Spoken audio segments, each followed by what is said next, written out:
Frustrated by the invalid confirmation number error? Don't worry. In this video, I'll show you exactly how to fix it in just a few simple steps. First, double-check the confirmation number you entered. These numbers are usually case-sensitive, and even a small typo, like a wrong letter or extra space, can cause the error. Tip: try copying and pasting it directly from the original email or message you received. Still not working? Make sure you're using the correct email address or personal info that matches what you used during registration or booking.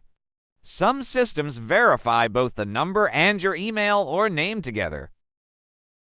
If you're on a government or service portal, try clearing your browser cache or use incognito mode. Sometimes browser cookies or outdated cache can cause form errors.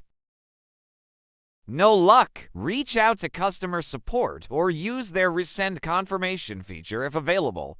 Most platforms can email you a new valid confirmation number. And that's it. Let me know in the comments if this worked for you or if you need help with a specific site.